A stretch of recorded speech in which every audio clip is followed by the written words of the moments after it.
My name is Heather Meitner, and I work for the Massachusetts Department of Children and Families. I'm a training manager there, and I started out as a social worker doing ongoing work, and have had multiple roles over the years, both in internally in the organization, as well as a stint in the provider world, doing work with the contracted providers that serve families. I've been a supervisor and a manager, and I am now a trainer and coach for the implementation of signs of safety in STM practice in our state, and have been coaching here in Northern California for the past year. So it's been an exciting privilege to be out here on the West Coast. I absolutely loved being able to come out here when the weather is so great. Oh my gosh, I was like, really, 75 and no humidity? People are cooking at home, like it's in the 90s for days and days on end, so it's worked out really well. I wanted to get started by kind of giving a caveat. So the handouts that you have are handouts that would be for, bless you, a half day, full day training, right? Each of them could be 2 to 4 hours each. We only have now an hour and 45 minutes to be able to do this. So I'm going to skip a lot of sections.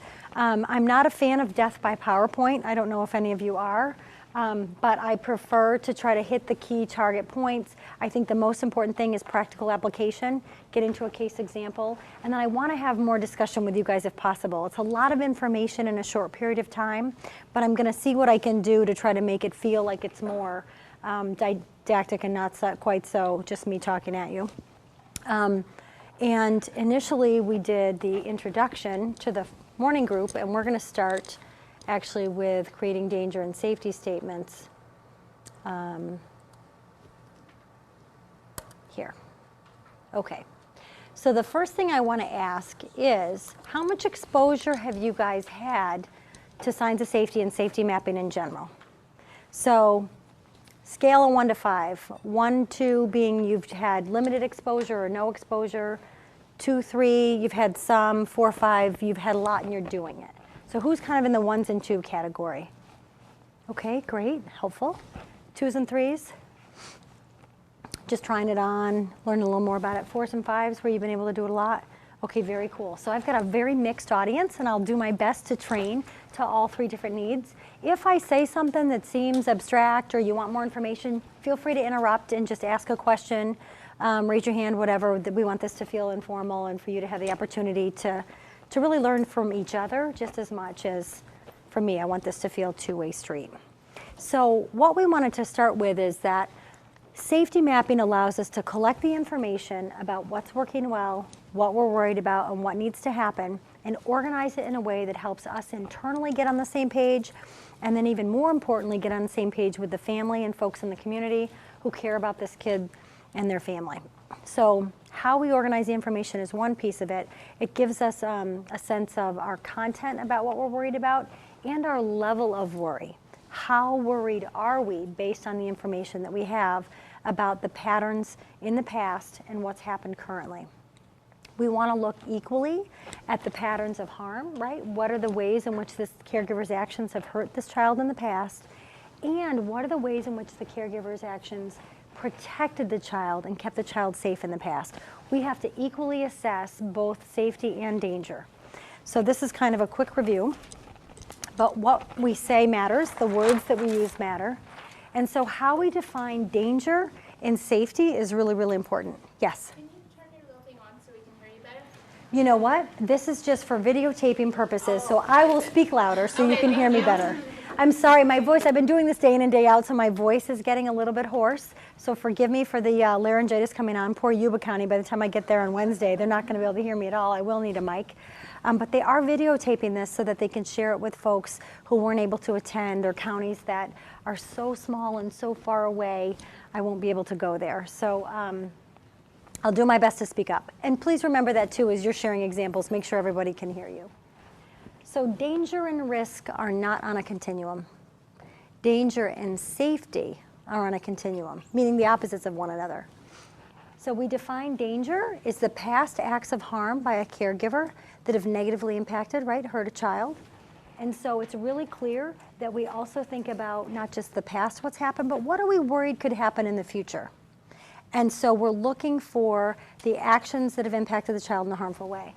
On the opposite side of that is safety. What are the acts of protection that the caregiver has demonstrated over time that has kept the child safe? If the child's acts of protection can mitigate this specific danger, we can close the case, right? Or potentially return a child home, et cetera, et cetera. So making sure we're clear with the family about what it is we have to see in order to mitigate this, it's specific to their behavior. And sometimes we put services in place as a stepping stone to help them get to that behavior. But services does not equal safety, right? They're just a stepping stone to hopefully help the caregiver change the behavior. However, I know when I was a social worker, I always felt better when there were service providers involved. I felt like it was another set of eyes. It was someone who could assess and I could see, does it match? Are they seeing what I'm seeing or does it look different? So we can take advantage of our communication and our collaboration with the service providers, but at the end of the day, everybody has to be on the same page that the family's taking steps to change a behavior. We're looking for the presence of that behavior, not just the absence of danger. Does that make sense to folks? Right? And how we document it is really important. Are we equally documenting the signs of safety, thus the title of this practice, the ways in which we see the family doing things right that protect kids? Not just anything, but the things that protect kids, right? And does it actually protect kids from the stuff we were worried about that got us involved in the first place? So it really hones our focus. Now, risk, where does that fall? That's the likelihood of future maltreatment. That's the likelihood. That's the how worried should we be. Does our worry meter just go up a little of the ways, or is it way over here where it's a very high risk case and the likelihood of repeat maltreatment in a short period of time is high? We know Child Protection Services intervention is actually going to benefit that family more the higher the risks that they are. So all the factors that you fill out on the STM tools, right, those indicators, safety threats, right, we know that if a family has a ton of safety threats, our intervention is going to help them keep their kids safe in the future. So even if it's an intact family and the kids never get detained, right, we know that our intervention is going to make a difference for that family for high and very high risk cases. Those low risk cases statistically stay on the same trajectory, which is a very low likelihood of repeat maltreatment. It's 0.01% chance that they'll hurt their kids. So we have to be mindful about where we put our resources and our energy. And as a system, we can learn a lot from how we make sure we intervene in the right families who need us the most and we're going to benefit the most. So what we're worried about versus how worried we are the two pieces we want to pay attention to. So that's kind of a crash course in making sure our language and our definitions are the same. And the other thing we talk about is if the SDM tools are posts in our fence along the way, they're at decision-making points, very specific decision-making points at specific times in the casework practice. Signs of safety philosophy and the little concepts and activities we can do with the family at each step are different. So mapping a case is one thing. And today Chelsea wanted us to talk about how do you help build a network who can implement really good safety planning. And there's some key approaches that you've got in your handouts that we'll go over today in order to help the family and their network keep their kids safe for the long haul so that when we back out, they're not dependent upon us. And then we talked earlier about our mentality and our personal and systemic approach to the work. There's a continuum of a child rescue approach where kids need to be protected from those bad, evil families, those parents who hurt them, and we pull kids out in its extreme. And the way out on this extreme is family preservation, which is to keep families intact at all costs. And how is that dangerous in its extreme? Anyone? I don't think you're having the right assessing tools Right. at that time. Yeah, right. So in either direction, it would be unbalanced, right? And we would just be focused here on keeping the family together, and kids could get hurt, right? If it's not safe. Child rescue, how do kids get hurt if we pull kids out of a home that they shouldn't be pulled out of? Emotionally traumatized, damaged. We always ask ourselves, you guys ask yourselves those questions all the time, is our intervention going to do less harm than they've already experienced in the situation in their family? So we're always weighing, does the system intervention actually help this child be protected from additional harm, or are we contributing right, to their emotional trauma. So we have to be really sensitive to that. And signs of safety asks us to make a balanced assessment right in the middle and try to keep our pendulum from swinging back and forth. When the media gets a hold of a case and the case swings way out here, what does that look like for our system, right? Front door is wide open. Hotline screens everything in just in case, right? Back door gets locked. Don't close a case or dismiss just in case. Right now it's too hot of a topic. Does that happen here like it happens every place else? Yes, you're not unique, right? Unfortunately, it's a worldwide problem in child protection. What signs of safety tries to help us do is remember our wits about us when the media gets a hold of a case, when your higher ups are breathing down your neck about who did what when and why wasn't this documented and what was the decision-making thinking around this moment in time, et cetera. It's really helping us to document always in ways that says, what did we observe? What did others observe about what was the caregiver behavior, how it had an impact on the child, and specifically, what is it we're asking them to do differently, right? Not just stop doing, but what do they have to do differently in order to change that? And are we observing progress or not, right? That's kind of cutting to the chase of what we need to see. And it's easy for our systemic habits, if you will, or what I call policy mythology. Do you have that here where it's not capital P policy written down anywhere, but it's kind of the unspoken practice in the office, right? Different managers have different policy mythology. How does that happen, right? You know, if you go to one manager, you get one response, but if you go to a different one, they might have a different approach because they're somewhere different along the continuum. It's human nature. And so by all of us trying to be more consistent in our practice, we can get to a place where we see that happening less and less and less. Will we ever be 100% consistent? No, because we're still human beings. So it's just part of the deal. So we're going to talk about what do you do when you're mapping a case, either internally in a staffing or preferably with a family. And the more often we can map with families, the better it gets. The information is more accurate. The people who have the answers to the questions are at the table, and we can get more clear information. So we want you to think about an appreciation of the importance of understanding and agreement. We have to make sure we have clarity of understanding, shared understanding with the families, and shared agreement about danger and risk statements and safety goals. So I have the gradients of agreement posted over there. Sorry, my handwriting is messy. I was writing it pretty fast earlier. But it acknowledges that just because we say, do you agree to do this, and everybody nods, that it might not mean the same thing to all people. So making sure that we're clear about how much do we agree, right, has an impact on the case. If you create a case plan and you put tasks on it and you ask the parent on a scale of 1 to 5, 1 being you love it, 5 being no way, where are you at with doing this task? And they tell you, oh, I'm a 2. How does that make you feel? They like it. They're probably going to do it. What if all the tasks on the case plan, they're a 4 or a 5? Not so much, right? If we stop and check in with folks, do we have shared understanding about what I'm asking you to do or what you're saying you'll do? And then do we have agreement that you'll do it? If the case plan says mother will, and there's a laundry list that she has not agreed to, the likelihood of it getting done decreases, right? But if we've had the conversation and they're saying they agree, it can say mother agrees to. And then we talk about what she's agreed to do and the expectation of what the behavioral change is going to do for the child. So you want those 2 components on the case plans, and we'll get more specific about what that looks like as we kind of go on through this.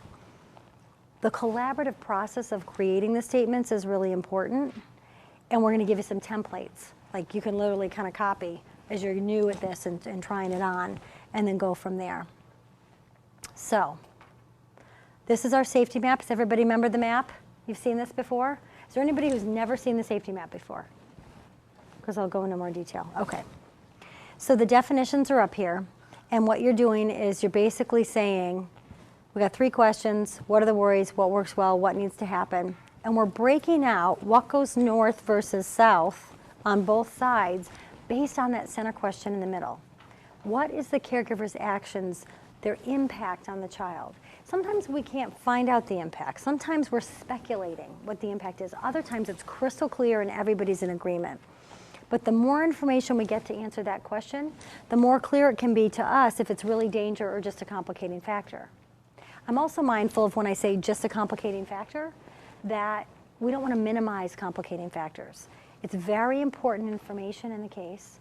We want to pay close attention to how it can contribute to the success or challenges that the family experiences and what that child's life is going to be like. Do you guys find internally that you struggle sometimes to agree on whether it's really safety or just a supporting strength?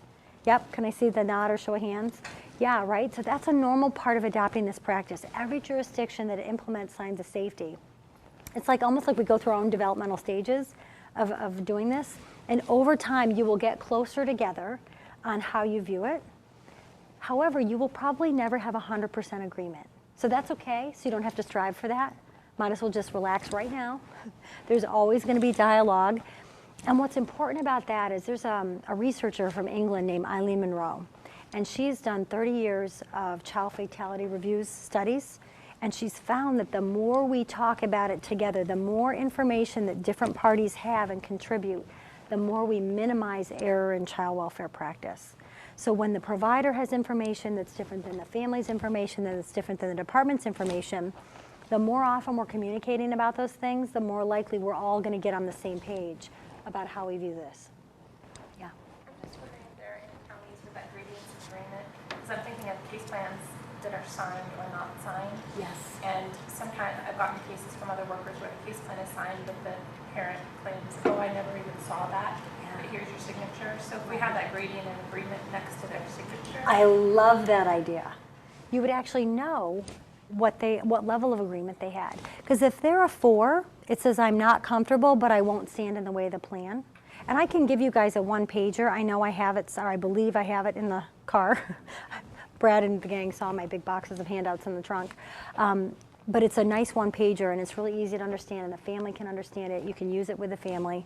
And if you were to document that, how amazing would that be? I don't think anybody has done that yet. Wow, Butte County could be the first. What do you think of that? You guys could be like trailblazers. Because that way, we're at least know what we're working with. And we can say, what would it take? This is always the follow-up question. What would it take to move you from a 4 to a 3?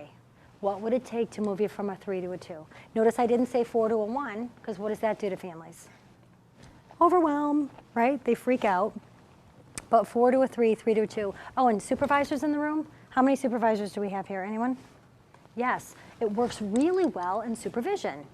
You're behind in your documentation. What would it take to move you from a 4 to a 3 to a 2, right? It's a parallel process, right? So being able to internally practice the way that we want our workers to do with families is extremely helpful as well.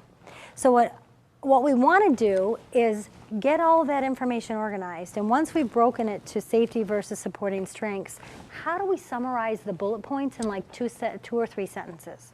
We want to get the immediate understanding of what acts of protection did this parent take in the past or since we opened the case. Maybe the case has been open for, just the investigation period.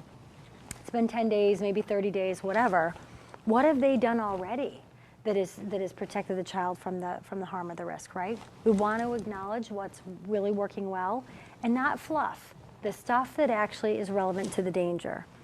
The harm and danger statement comes from what happened in the past, right, that was harmful to the child. And sometimes parents don't admit that they hurt their kids. Did you ever have that happen? Right, every day?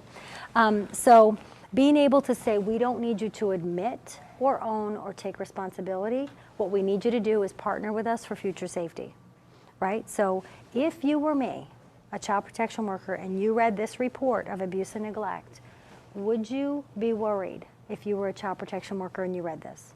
Well, okay, yeah, if I were you, I guess I'd be worried. But it didn't happen. I didn't do it, right? And then they go into that place. Denied child abuse does not preclude us from having a safety planning process with that perpetrator of abuse. So we feel better when folks own it, admit it, and take responsibility, right? We've believed over time that if they have insight, they're more likely to take action to change a behavior. This practice says that's not always the case.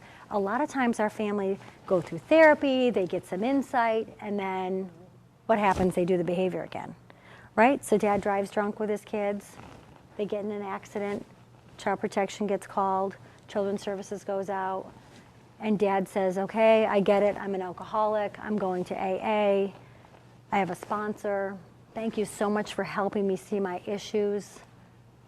And then next week, he drives drunk with his kids again. Has that happened before, where you've had repeat behavior even though they, quote, admit that what they did was wrong? We have to move to the next level of really getting clear that it's not just ownership and admission that we need, it's really what we need is changing the behavior so that they can keep their kids safe. I'm not gonna get stuck in a power struggle with a dad, right, about the fact that he didn't admit it. I'm gonna say, are you willing to partner with us? You want us out of your life? We think it could be protecting you and your kids if no one in the community feels the need to file a report again in the future. Would you agree with that? And dad says, yeah, I sure as hell don't want anyone to file, and I don't want to have a lawyer and go to court and blah, blah, blah. Okay then, so are you at a minimum willing to walk through this process and partner with us? Because what we need to do is make sure that there's a group of people who know you, love you, and get you, and care about your kids and your family, and that they're willing to plan and create a plan and implement it that's going to keep your kids safe so that you feel good about it and we feel good about it. Never once am I saying, you can't hit your kid again. See the difference? We're engaging the parent while we're solving the problem, not isolating and alienating them in our attempts to solve the problem. See the difference? Thoughts about that so far? It was hard for me at first because I really like that whole, you gotta admit that you did it wrong. You gotta tell me that you hurt your kid, especially when there's an unexplained injury to an infant, right? Those are the cases that stress us out the most. You know, we don't, the medical examiner says it's inconclusive evidence whether it was shaken baby or not, but the baby survived and now we gotta figure out, can this baby ever go home? How often do we send babies home that we think may have been shaken? Ever? Can you think of cases where they've gone home? Anyone? Maybe one? Right? It's rare. So how do we figure out, because what we are finding out is more often than not, we don't have conclusive evidence, and sometimes it's kind of like people who are prosecuted and served 25 years in jail and then DNA evidence proves that they're innocent. We're finding sometimes that the babies, there were other reasons that explained the injury that look similar and consistent with shaken baby, but that it actually wasn't shaken baby. So how do we get better at our assessment of what is it in the first place? And then secondarily, even if it was shaken baby, is it possible to safely reunite the kids of those parents? And I would say yes, only if there's a plan for a lot of people to be in that household all the time. And if those babies are completely supervised with the parents all the time, baby gets the benefit of being raised by their biological parents, right? And to a place where they're old enough to keep themselves safe. And sometimes families can pull a network of people who can do that. Other times they can't. And we'll talk more about that as we go through this time. And so that's the what. What has to happen? Mom needs to parent her child safely, right? Even when she's depressed, even when she's stressed out, even when she's struggling. And then the how is the safety planning process. So Signs of Safety proposes that once we map and get on the same page with a good danger, a harm and danger statement and safety statement, then we can get a network of people together who are going to actually plan the what and how. So how do you create these harm and danger statements? So this is in your blue handout, and it reminds us that we want to make sure that we have a harm statement with what happened in the past, and it's helpful to add who reported or disclosed, right? Is there an admission here or not, right? Did mom and child both report, or did just child report, right? Or did extended family say, yep, this is what happened, but mom isn't in agreement with that? So you can be clear about who disclosed about what has happened, and that's the caregiver behavior, and then what's the impact on the child? We always have to connect the behavior with the impact. So when we're thinking about complicating factors, we know that they're often domestic violence, mental illness, so some kind of major diagnosis, substance abuse, drug abuse, alcoholism, poverty, right? Age, maybe it's a really, really young parent. So all the things that can contribute to worrying us are only going to be child protection worries if those things contributed to an impact on a child. So can two parents fight when their kids aren't home and then their kids not be affected? Technically, right? Can somebody take their child to the grandmother's house for the weekend, leave them there, go party all weekend, and then come back sober and get their kids? Right? Now, if those kids, Monday through Friday, aren't getting up on time, aren't going to school on time, don't have their medical records updated, don't have the ability to feel like they feel safe in their own home, that's a different conversation, right? But those situations where a using parent can still function and meet the kids' needs, we wouldn't be warranted to be involved.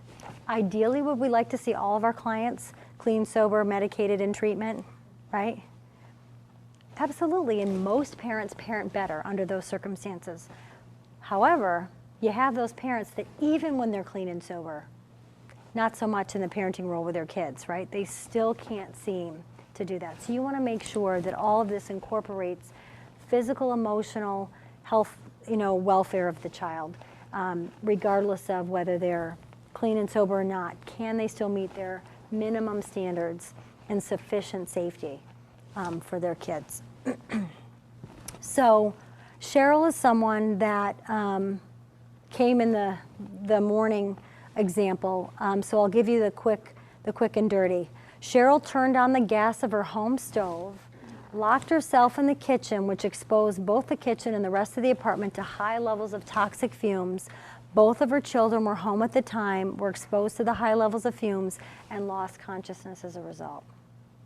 Do you have any confusion about what happened? Or does that make sense? So what did she do? What type of case is this in our lingo? She's suicidal, Yeah, actually. right, it's a suicide attempt case, right? But anywhere in there do you see suicide attempt? Signs of Safety asks us to use the family's language, use the behavioral description, and save the jargon for our internal discussions. But when we document it, we want to document it this way too, in language that a 7-year-old child could understand, so that we get to a point where we're able to communicate with all the professionals, the courts, probation, any therapists or providers, that this is why we're worried. This is why the parent knows that we're worried. And there's not kind of judgment, labeling, opinion, and there's no confusion about words that could possibly be open for interpretation.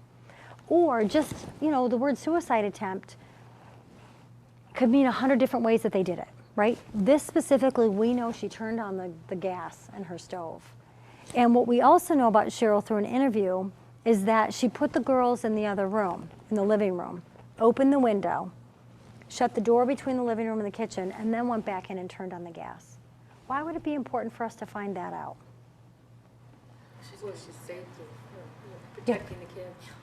Yeah, she did actually think about their well-being right before, in such a desperate state, right, before she did that. And so we want to give her hope in that we believe that she has the capacity to heal, right, and to get back to a place where she can parent effectively with her kids. But we're worried that unless she addresses this stuff, it could happen again. Notice we didn't say mother was suicidal, mother tried to kill herself, mother tried to kill her kids, mother has mental illness, right? So we want to move away from the jargon that we traditionally use, because it's easier, it's kind of a catch-all, right? We can write less. We kind of rely on that some days when we're really busy. But this gives a clear description that no one can dispute. So let's hypothetically say this became your case a year from now, when it came back in, or 2 years from now. And you read this versus mom attempted suicide. See how much more information that is for you, getting that down the road? The danger statement is based on that harm. What are we worried is going to happen in the future, right? So who's worried? Is everybody worried about the same stuff? Or is just the department worried? So you're going to start a danger statement with the department, the family, and the hospital is worried that blah, blah, blah, blah, blah. Or just the department's worried that. And whatever we're worried that, we state. And then mom might be worried about something different. So we just want to be clear that we're not always going to agree eye to eye on everything, and that the family may have a different perspective, and we can still capture that as well. So CPS and the doctors at the hospital, not mom, are worried that Cheryl may try to injure herself again in the future, and that the children could become injured or hurt as a result, right? So this is clear about who's worried. And Cheryl's able to say, she can't dispute that because we're worried. We didn't try to say that she's worried about this, right? And so each of these statements we want to have shared with the caregiver if it wasn't co-created with them, the extended network of people who wrap around this family to support them, and any appropriate providers who are going to continue services with the family. A lot of times our families need services over an extended period of time, longer than we remain involved. And so we can get third-party billable services, so something maybe we're paying for now can continue on after we can close the case, right? So being able to make sure that we get all these folks at the table and that they all hear why we're worried. And then we can assess, do they share in those worries or do they have different worries? Do they have worries we didn't even know about? So it gives us a whole lot of potential when we're all on the same page to be crystal clear about what we're looking for the parents to do differently. I mean, what do they need to step up to? And it allows us to make sure that we're focused on what child protection intervention should be focused on and doesn't get sucked into what I call casework drift, right? Where we find ourselves doing all this other stuff for families that isn't part of our job description in the first place, right? So when they start asking you to help them get new housing, and that's not an issue. We didn't have a problem with the house. The house is fine. But they all of a sudden see us as a resource, right? And we all of a sudden become the be-all and end-all. And so it's helping remind us that we have a very focused purpose with families and that we're happy to refer them to other folks who focus on those purposes that might not be ours. So here's Kim and Paul. And I'm going to take you through Kim and Paul's mapping, danger statement, and safety goal statement. And then what did it take for them to build a network and create a nice safety plan with Kim and Paul? So that's how we're going to try to spend the rest of our time, and hopefully you guys can start thinking about what makes sense to about this to you and what might worry you about this practice. What are the things that you want to learn more about so that you feel effective trying them out with one of your cases? So Kim is a single mom, and her son Paul is 10, and she decided to use heroin while she was caring for Paul, and she was cooking dinner while shooting up heroin, and she overdosed and passed out. And she was cooking dinner, and the house nearly caught on fire. And so Paul is placed, he was detained, and he's placed with his Aunt Donna and her wife Ann. And so that's the point at which we have this case. So it's a, I don't know, it's probably been open for several months. They bring the family in, they do the list of worries. So the initial incident that brought it in this time was the main worry. The landlady heard the fire alarm and had to call the police and open the door, right? Kim has an extensive history of heroin use and reports she's been struggling with addiction for the past 15 years. And this led to one referral to the agency 4 years earlier when Paul came to school smelling like urine and feces, and the school filed the report. So in 4 years, there was only one report. Kim attributes this incident to a growing depression after losing her job as a saleswoman at the local department store, and she's been looking for work for more than 14 weeks and she can't find anything. And her sister tells you that she's verifying that she's pounded the pavement and she can't find anything. She stopped attending NA meetings over 2 years ago because they, quote, get kind of preachy and they're not good times. So we put Kim's words in quotes to create an experience of validation for her, right? The more we can use the family's actual language, the more they feel heard in the process. And Kim has also been diagnosed with borderline personality disorder and attention deficit disorder. So there were a lot more worries that came up in the meeting, but this is the crux of them. Kim stated when asked directly what were her worries, that she's worried because she doesn't know what the heck is going on with the agency. She's doing what she needs to do, and she doesn't understand why her son hasn't come home yet. Have you heard that before from families? In almost every case, right? Documenting it helps them be a more active part of the process. Kim says, I'm worried about my son growing up without his mom and I want him back. So that's helpful for us. What kind of information is that giving us about her as a mom? Yeah.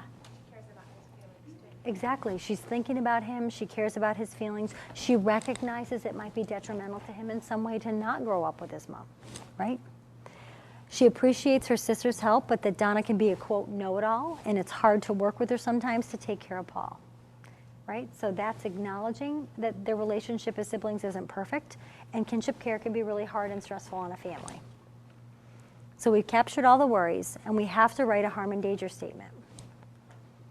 And we want to make sure that it has 3 components every time, right? List the people who were worried about what past behavior and about what past impact, and then a danger statement is what is the future worries. Harm is past, danger, future. Possible impact on the child, right? We want to make sure that we're thoughtful about realistically what are we worried could happen and really spelling that out for families. I'm going to skip this example so that I can tell you more about Kim and Paul since we're limited on time, but you have it in your handout. It's hard to make that assessment balanced if we don't know what's working well. So what's working well is Kim reports she was clean and sober for 4 years before this incident, and her sister Donna backs up that report. We like to verify, right, information that families are sharing with us. And during that time, Paul came to school clean, on time, and with his work done. So in this case, Kim is a parent who parents effectively when she's clean. She isn't the parent who can be clean and still doesn't parent very well. See the difference? So you got to kind of think differently about different families. Her past work with the agency, she worked with her worker. She had a home-based outreach team. She went into drug treatment and ensured that Paul came to school and was appropriately clothed and bathed. So that's strength or safety, act of protection. How would you view this if you're doing the mapping? Safety, an act of protection, or is it a strength? Except the last sentence could be an act of protection. Right? This has the component about the impact it had on Paul, that he was appropriately clothed and bathed, and he was going to school. So this technically could rise to the safety statement, something she did in the past, right, that showed protection of her child. Both of these things are, right? So we have her clean and sober for 4 years, and during that time, Paul came to school clean, on time, and with his work done, right? And if that's what we were worried, because it was the school who reported and said he wasn't okay. And so that's really important that we notice both of these statements have the caregiver, the behavior, and the impact it had on the child. Make sense? So we don't want to make assumptions by omission, by leaving out part of a sentence about what the impact on the kid is. So you always want to make sure you add, and what did that have to do with the caregiving of a child, right? Paul was able to go into kinship foster care placement with his aunt and her wife. He was able to stay in the same school system, and it was reported by both the aunt and the guidance counselor that he continues to thrive despite these changes. Is that a strength or safety? Strength, right? Yep, it's a nice thing that he's with a relative and that he's still doing well in school. Those collateral people, those relative care people, or people who are part of the safety network? You know, that's a good question, because by our original definition, it's the caregiver's behavior and the impact. So technically, if we were worried about Donna as a caregiver, even though she's kinship, I want you to think about kinship homes that you have right now in your caseload. And sometimes it's harder for kinship families, right? They haven't necessarily been through our training. They haven't been prepared. How do you interact with your sister now that you got her kids in your care? It gets a little bit dicey. We can use this process with that family. And if Donna was the caregiver we were worried about, we could absolutely use this as safety. But technically, because it's Kim's behavior that we're using our definition around, this would still just be a strength. Make sense? Okay. It's those nuanced definitions. And it's funny, I had a mapping not too long ago with the attorneys of the parents and the kids came to the table, and they kept wanting to put the strengths in the safety box or the complicating factors in danger. And fortunately, the one attorney kept saying, oh wait, what's the definition again? And she would see it up there and go, oh, that doesn't apply. Oh yeah, oh no, it's not the caregiver. Oh, it's the kid's behavior, not the caregiver. And so she was able to put herself in her place, if you will, and get it right, because she kept applying those definitions. And I thought, all right, lawyers are applied. They have to know the definition of every single law. And that actually was used to our advantage to help get them right on the right page as we're having lawyers in a clinical meeting. So it was pretty cool. Oh, I forgot the last one. Kimberly made a plan with Donna in the past that if anything were to happen to Paul, he was to go stay with her. That's a strength, right? So that she had already thought about that. Right, because we ask our families that, God forbid anything were to happen to you, who would you want to take care of your kids? We should know that during the ER process. We should know that at the get-go, just in case, because by the time the case gets to you, you don't want to be flipping through the record at 4:30 on a Friday trying to figure out, did we ever have this conversation? Is there somebody who could potentially be a placement resource? identified. Also, Kim has attended drug treatment, including detox, 5 times in the past. Twice she's been in inpatient substance abuse treatment. She completed inpatient right after this situation where she was cooking and passed out. And she now attends NA meetings again. And she has a relapse plan and is able to talk openly about it.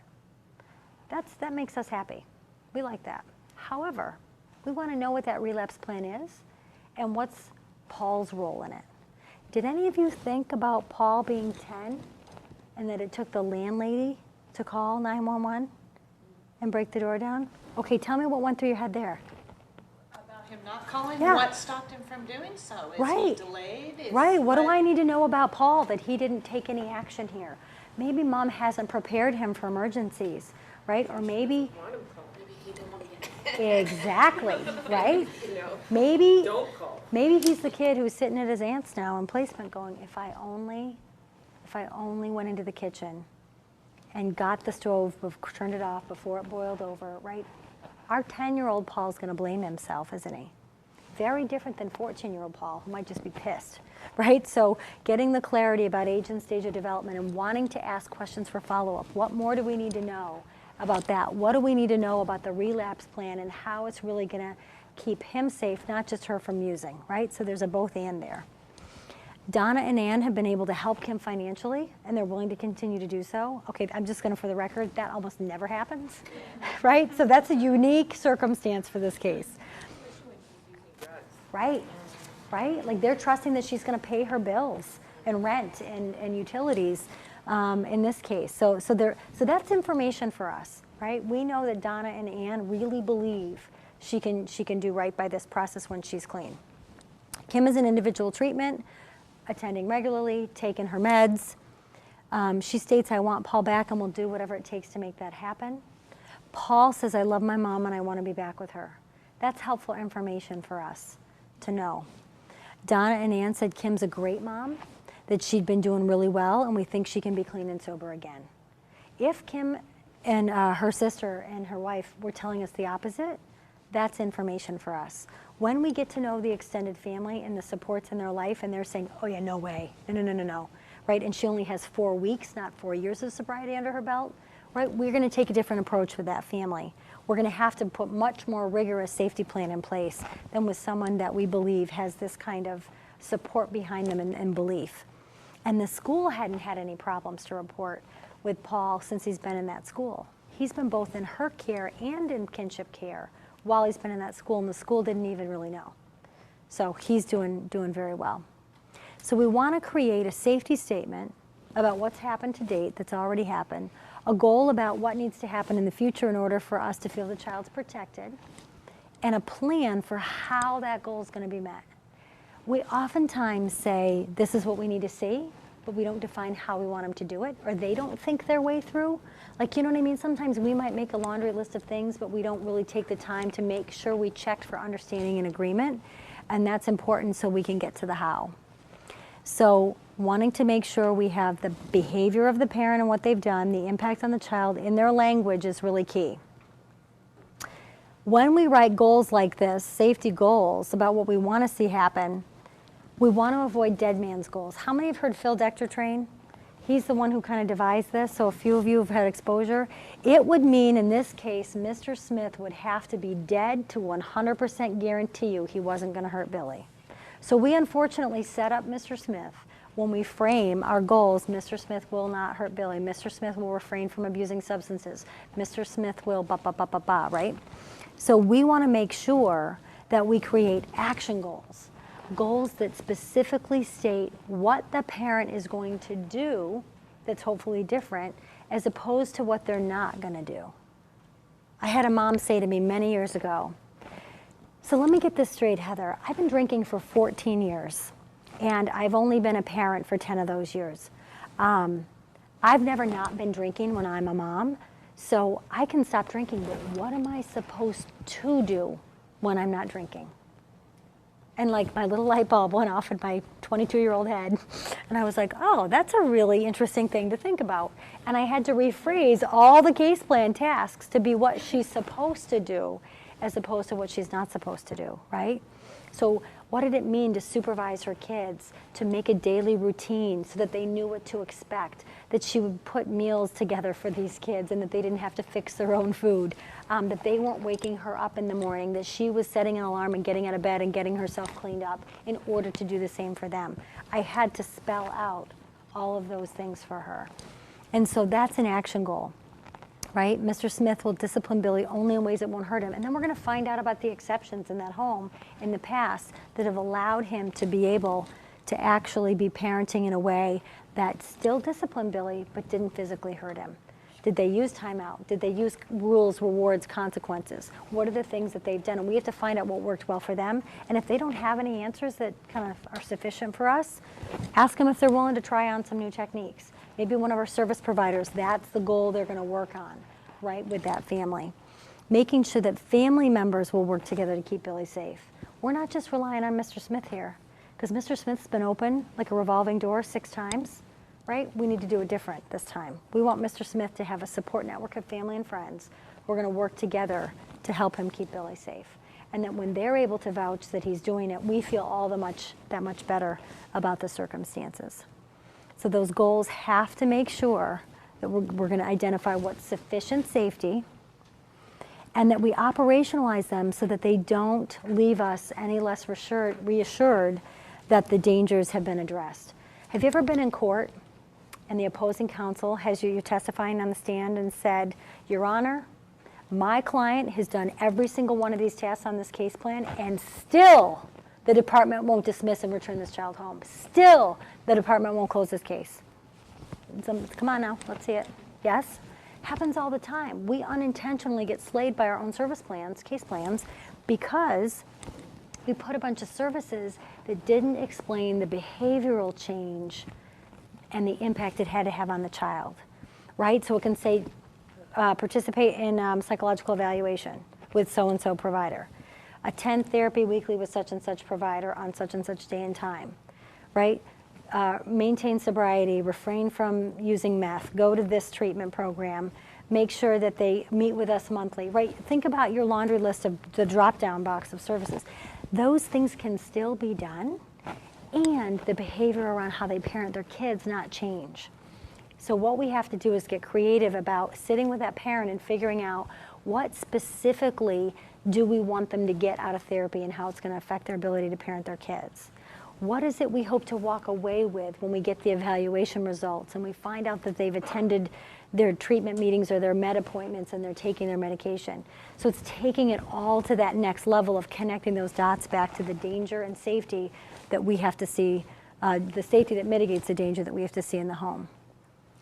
So we want to make sure that we're crystal clear, that we identify what do we need to see happening in the family to satisfy everyone.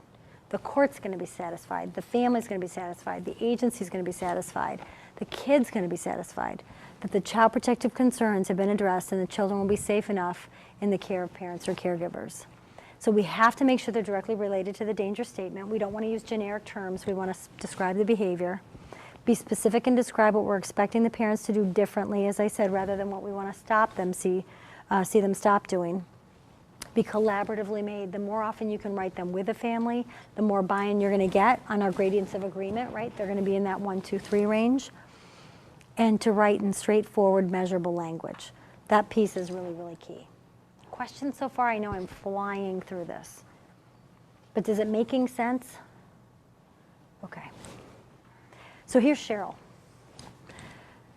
She cannot be alone with her children if she's a danger to herself or others. Cheryl needs to show CPS that she's no longer a danger to herself or others, and she might do this through, right? We got to get into the how. We need a plan to address these 4 issues, addressing her depression, right? Making sure she can ask for help if needed, and that she can keep her kids safe while she's struggling, right? So just because you're struggling doesn't mean you shouldn't be able to parent your kids, but it's that you got the support and the people and all the steps. It's like a phone tree, right? How many people have a sponsor, right, in their recovery?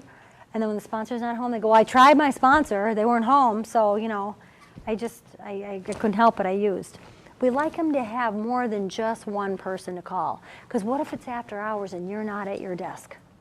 Or it is during hours and you're not at your desk? and your supervisor's not at her desk, right? So being able to be clear with them about what we mean. So you can use this and literally copy and paste it for every case and then fill in the blanks for your case.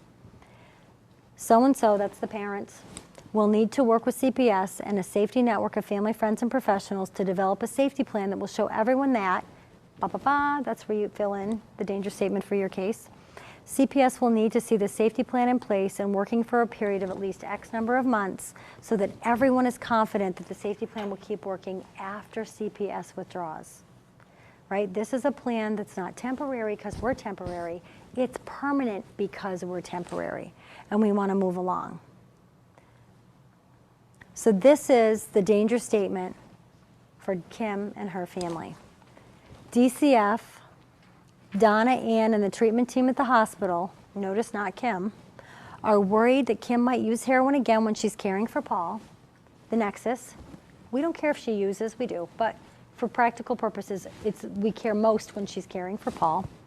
And that she might not be able to take care of him, that he could see her and get scared, emotional piece, or that he could get seriously hurt without her supervision. So we're looking at emotional and physical safety here in that statement.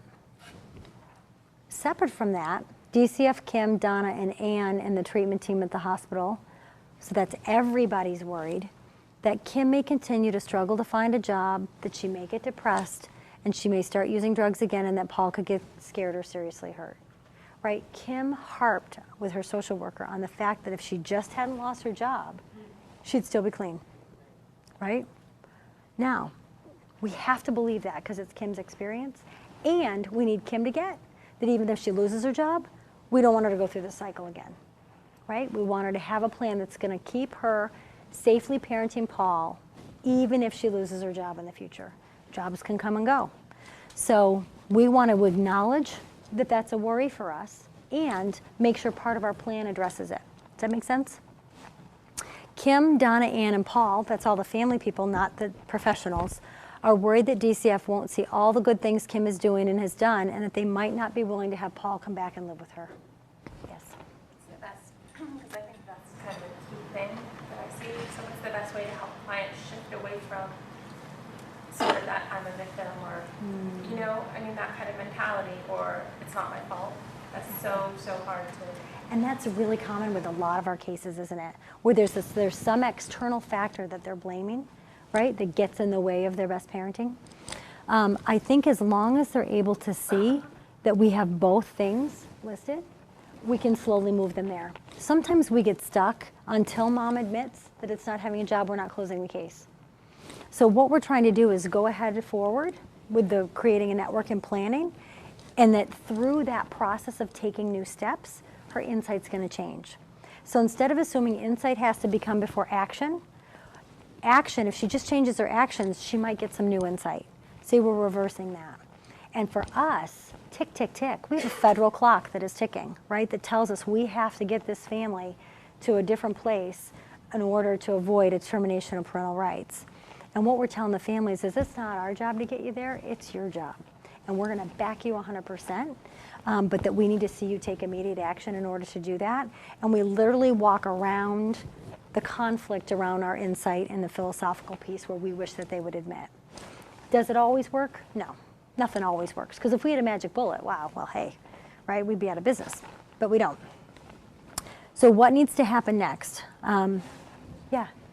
So what's been difficult in some of the signs of safety meetings that I've done is trying to wrap our head around harm and danger statement.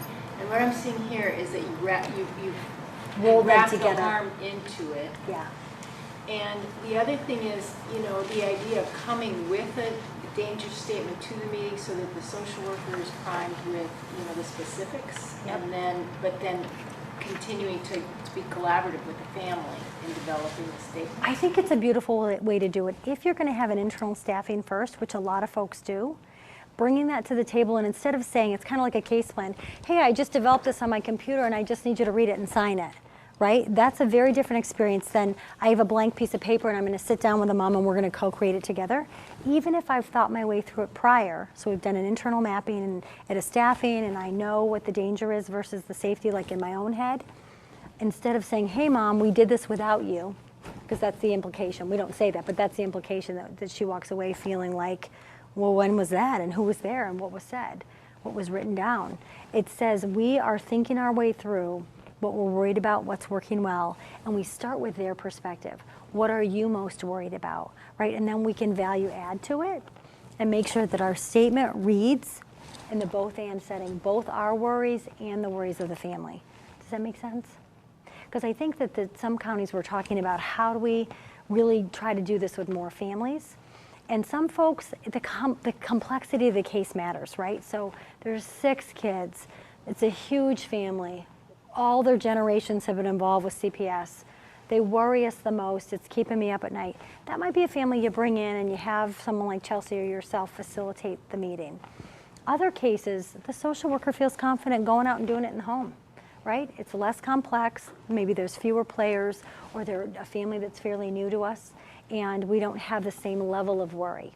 But being able to make sure both perspectives are captured is important.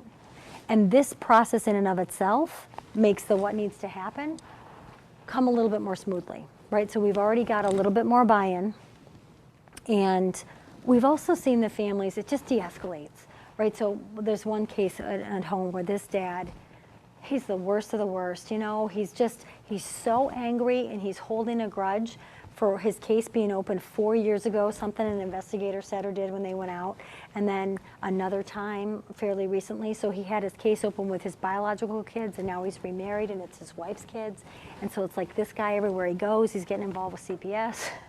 And he's so angry that all he talks about, every phone call he makes, every home visit that there is, every meeting he comes to, is how angry he is about this. He can't talk about the current situation.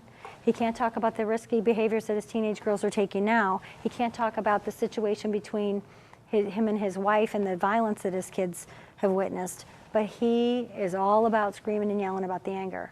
So by taking him through this process, I parking lotted his anger issues, asked him to stay focused on the current situation and the future goals, and to, quote, humor me to go through this process. And we had very strong group agreements about what that was going to look like. Social worker couldn't believe it. He's got through 2 meetings so far. And yes, I've had to redirect him 6 times, but he's not calling the director every day anymore. Wonder what that's about. He's feeling heard, and it's got written down that he was heard, and it's starting to minimize. One of the rules, or one of the safety goals, is that he doesn't suck us into his marital conflict. He calls the worker every day to whine about what his wife is or isn't doing. The wife calls every other day to say how he's contributing to what she is or isn't doing. That's not helpful when we're trying to figure out how we got one kid on the run, one with these at-risk behaviors and smoking and drinking and going to boys' houses, another one that grandma harbors. Like, so you name it, we got all these other things to be focused on. Yeah.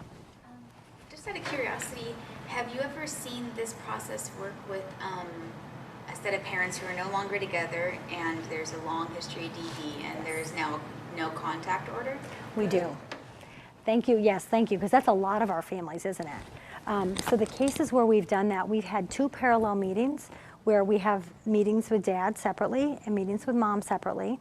And one case, the attorneys all were present, and they asked mom and dad to come to the same table to pretend like it was like they were in court. So we kind of waived the no contact for them to all be in the same room. Supervisor said to me, Heather, I will bet the farm and every ounce of furniture in my farmhouse that this dad, in particular the dad, cannot sit through this meeting. He will walk out. And I said, are you serious about that bet? Because I could use a new farmhouse. And he said, I'm telling you. And we got this couple through this meeting.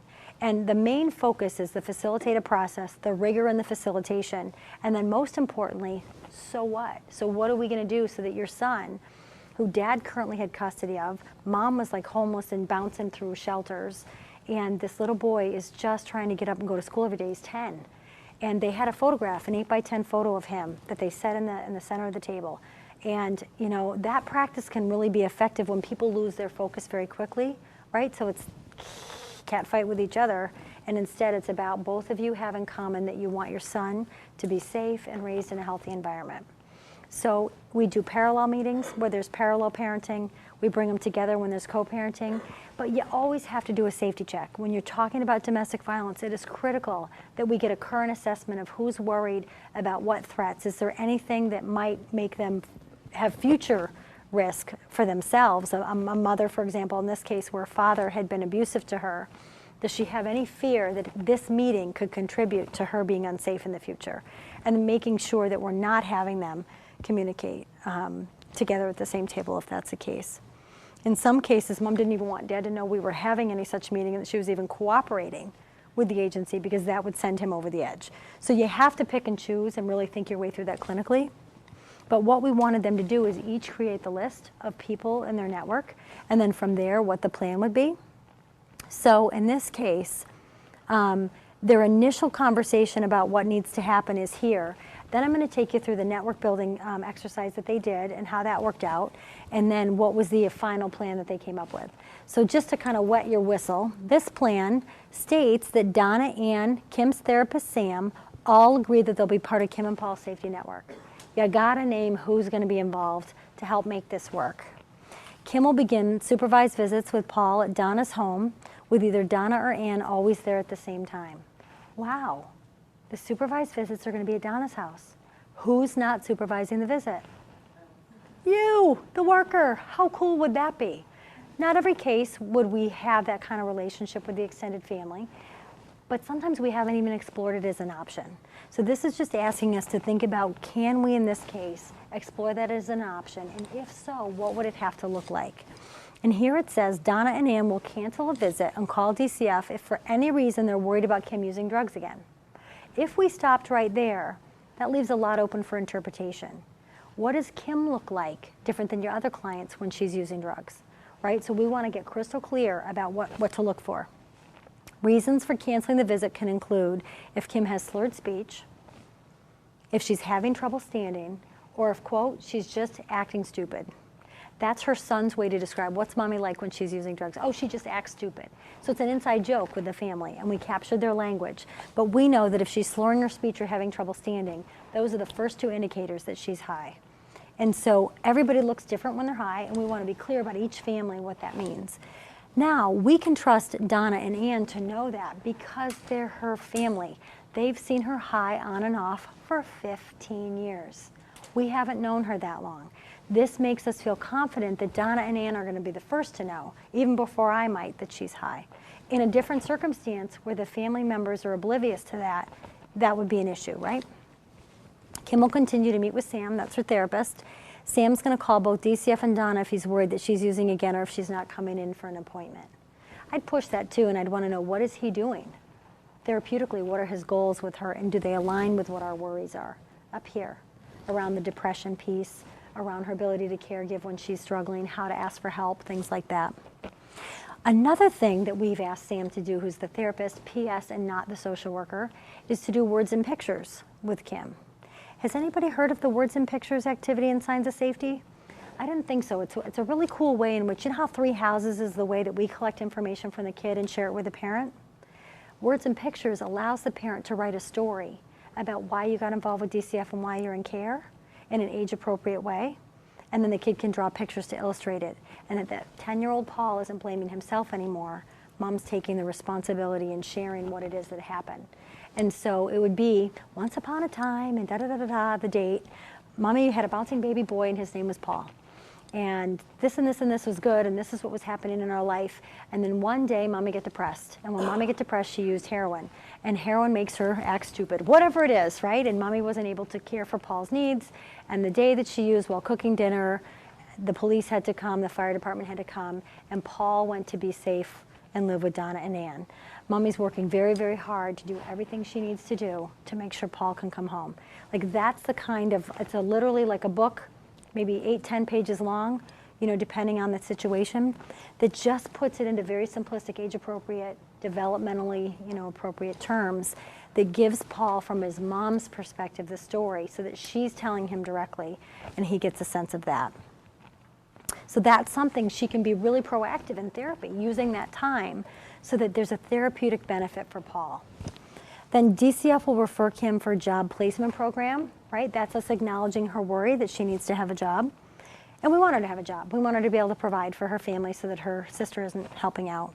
Kim agrees to start going to NA again, and DCF, Kim, and the safety network agree to review this plan again in 4 weeks. That's really, really key. Because if you think about this, we need to see this tested. We need to know that it's actually going to be working. And if we get to the point where Paul goes home, we're going to have to rewrite the plan to look differently when Paul's in her care all the time. Make sense to folks? So it's kind of a staged process. But really what this does is says we've got a really clear on-the-ground plan for what needs to happen for this phase of time. And we're going to check in every 4 weeks or 6 weeks or 2 weeks, depending on the severity and the complicating stuff in the case. And that we may need to add more people to the network. So that's the piece I want to move on to, is how do you get this network of people together, especially when the family's first conversation with you is, I have no one, right? How many have heard that? And being then able to say, what do we do with this network when we get them together, and what does our expectation of them look like? Yes? Maybe a copy of that we can link, since Yes. we can't see that. I have it in the car. Thank you for reminding me. I have a one-page front and back for you, so I'm just going to make a note. Bring in map, 1 page. No problem. Okay, so when we do a network meeting with a family, we use a dialogue structure. And this allows us to make sure we're paying attention not just to what we're talking about, but how we're talking about it. Process really, really matters. So getting clear purpose, why are we meeting today? What's the context in which we're meeting? What might pull our attention away? I could ask any of you right now, wow, you're in training for 2 hours in the middle of the day. What might be distracting you at this time from being fully present here, right? The inbox filling up, the pile of paper on your desk, right? Your tab's got all this stuff to do. That's reality. And families, when they come to our table, have their own reality of distractions as well. By taking a moment to acknowledge it, people actually kind of let it go for a little bit and can be even more focused. Making sure we have solid group agreements.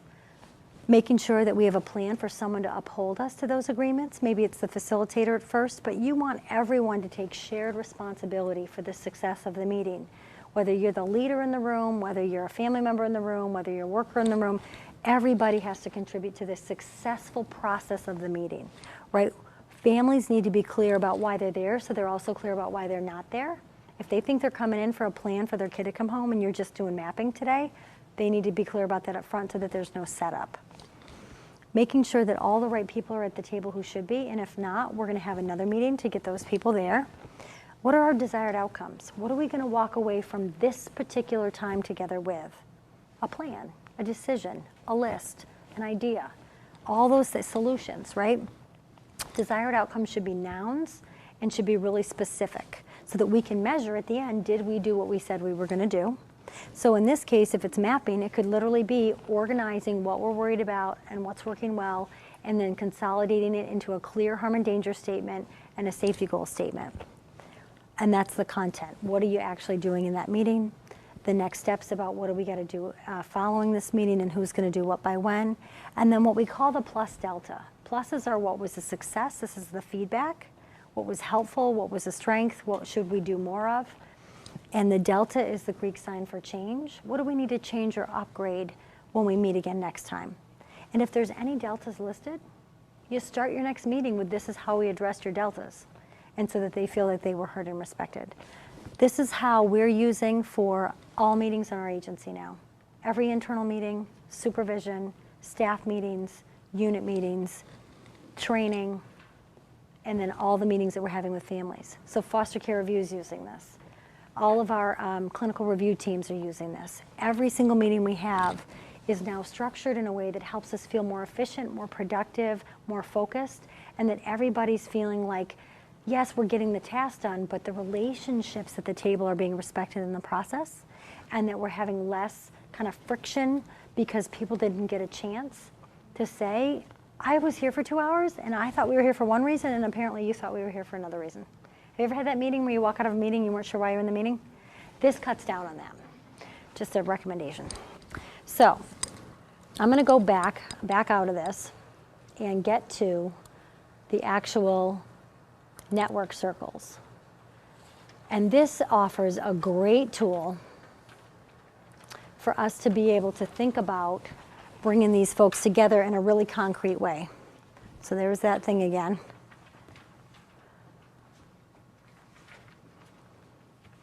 All right, so the goal is to remind families that our involvement is temporary and that we're using our skillful use of our authority to say to them, we have to have a network of permanent people in your life, people who are going to be there for the long haul. And by the way, when you say that to a family, who would you bring to this table who's going to support your family forever? They're less likely to bring other fellow clients to the table than not. They might still, that might be all that they have for now. But generally speaking, that decreases the toxic people from coming to the table because at some level they know it's not going to be forever. They're also less likely to bring people to the table who are the ones who call them to want to use drugs, right? So the people who are actually protecting them and hope to deter them from using drugs are more likely the people they bring to the table. And what the key thing is we want to know who have they already told all their problems to and the truth about their involvement with CPS. That's going to be key. Who knows how much information about their involvement and what their struggles are. So this is the actual tool itself. You can draw it on a piece of paper. You don't need to have a form. And there's 3 tiers of people that we want to figure out who these folks are. So the child is the center of our focus. That's how we get these people to come to the table. So let's say mom's estranged from a sibling and she says, oh yeah, my brother will never come. Well, does your brother care about your son? Well, yeah, of course he does. Well, would you mind if I had a conversation? If you've asked your brother and he said no, would you mind if I had a conversation with your brother to talk about what Paul's needs are? And then that's a window into Paul getting reconnected with his uncle. Make sense? We always rely on the fact that everybody has a connection to the kid and wants to see the kid be safe and do well. Most people are willing to come forward, even if there's a major rift with the adults, just to hear out what the situation is.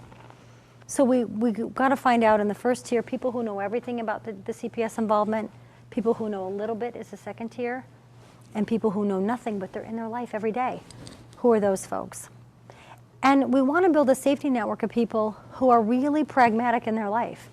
The grandmother, the sister, the next door neighbor, the best friend, the aunt, a work friend. Who are these people that we otherwise wouldn't have access to? Right? We're always in contact with the professionals that are in their life, but pretty rarely do we get to know at an intimate level the people who are in their life because it's their choice, not because it's their job. So when you think about your own reliance on people for support, who do you call? Who do you reach out to when you're stressed out? Who do you call when you're stressed? And good friend. Good friend? Family? Who else? Who do you call? Family. Yeah, who do you call? Who do you call? Yeah, no one said the local child protection social worker, right? It's not the first that comes to your mind, right? That's a very last resort. So how do we help our families who are so isolated that they need a child protection social worker to figure out how to build supports with people who are going to be in their life for the long haul? And how do we help those people know how to help them? That's the key, because we can find out right away, are these relationships healthy? Are they toxic? Are they relationships that really do steer them in the right path? Do they have a concrete understanding of what kind of worries we have as an agency? So now they're looking at the family through a different lens. They're thinking about their sister and her son differently, right? So how can you see family safety circles benefiting through different parts of your casework practice? What do you think would benefit you guys?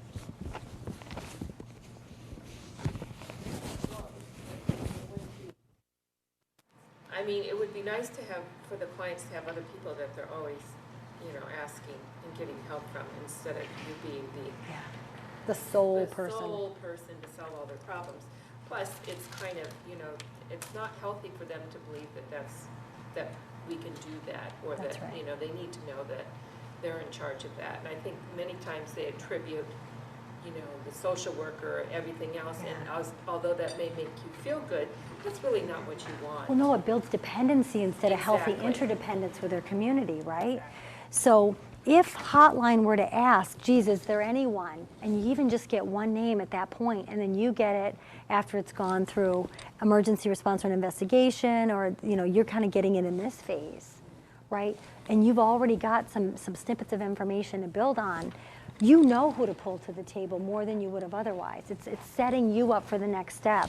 And it gives folks at each part of the casework process concrete people that they can bring together. And we can know, did those people work up till now, or did they not? And we need to get different people. Or do certain people want to be part of the family's life, but they can't make a commitment to watch a kid every day after school? They can drive mom to some appointments every other week, but they are not going to be that one who's there daily, right? So that helps us learn who has what capacity to support in what really realistic ways that we might need. So back to Kim and Paul. We know our worries about Kim. This is exactly the same. And what's working well. And we did the mapping and we came up with the safety and danger statement. We got to find out who are the people, and we got to know, what is their relationship like with Kim and Paul? Do they get along with them, or is there friction? We want to know if they have regular contact, or is this someone who sees them once a year? We need to know it's people who see them daily, weekly, monthly, right? We don't want it to be someone who's so removed. We want to know, where do they see him? Do they see him in the home setting, or do they see him in the community? How long have they known him? Do they know Kim and Paul's family, or just Kim and Paul in isolation, right? Do you live near Kim? Why is that one helpful? Yeah. Do you share a wall with Kim and the apartments are next to each other? Ooh, that could be really helpful for us, right? So if there's a neighbor who really hears and sees what's going on, we want to know that neighbor, right? To what extent are you willing and able to help Kim if she needs it? That's the key. Right? So at a minimum, they hear our worries and they're aware, but they can't make a commitment and they back out. Others will make a small kind of a commitment. Maybe it's time limited, or maybe the type of action they can take is limited, or they're in it, they're moving in. I mean, we had a shaken baby, or an unexplained infant injury case in Boston where her parents moved from Wisconsin to Boston, got an apartment, and said, we want to be here through this process. And by the end of it, they realized if they moved in with their daughter moved in with them, this baby could come home to her. Because deep down they thought it was the dad, or something the dad did or didn't do, because the baby was in his care solely when the ER visit happened and somebody filed a report. So it really made them realize that if we have 24-hour supervision, and we met the grandparents, and we met the extended family, and we met their neighbors and their friends, and everybody was committed to it, and the parents were committed to their own parents being there, and that the grandparents would call the social worker if any part of the plan or any rules were potentially going to be broken, or something did get broken. Everybody agreed to it, and it's actually still implemented and working. There's 2 cases in Massachusetts that I know of where they've done that. They've implemented a plan with a network with a very, very high-risk case, and the courts were on board with it. The attorneys were on board with it. So if everyone comes to the table and they're on board, we can go forward with it. But we have to know what level of commitment. Taking the network through an open, narrow, closed process is basically what we're doing from a facilitator's perspective. The open-ended questions you ask as a social worker is the open. What are we worried about? What's working well? What needs to happen? We narrow them in the mapping phase, and in this case, we got to narrow who are the people who know everything, know something, and know nothing. And then of those people, who can be moved to the inner circle that aren't already there? The people in the inner circle who know everything and understand all of our worries, are they capable of being safe people? And are they people that we want to be in the network? And then lastly, who's officially going to be in the network? And then the what and how of the safety planning comes next as a group. So that whole dialogue structure, right? We don't have to use the jargon words like purpose and desired outcomes. That's for us. It's the questions that we ask to the family that really matter, right? And so why are you here today? If you're doing the Network Circles activity, it's to identify people who are able to help you ensure that Paul will always be safe. Very simple. So less is more in this model. How do we want to work together? Stay committed to what's best for Paul, and just be honest with each other. Who else would be helpful to have in the meeting? Let's generate a list of these people who could be in your network. That's when you do the open with the 3 questions. And then how can we approach them to see if they can be in this network, right? So is Kim able to read the danger statement and the safety goal statement out loud to these people, right? Has she reached a place where she's in agreement with us about why she's involved?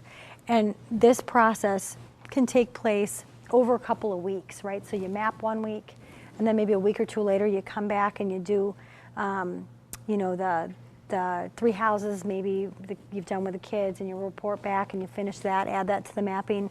Then you do the safety network meeting and you do the circles. And then now you want to bring the network people together. So by your 4th meeting, you're looking at safety planning with a network of people and wanting to make sure that everybody's clear about the expectation and what they need to do.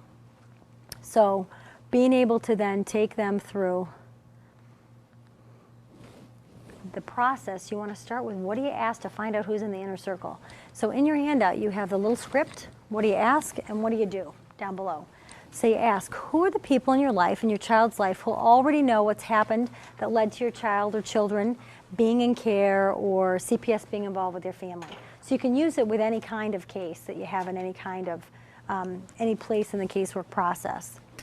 And as they're sharing who these people are, you're writing the names of the people in the inner circle.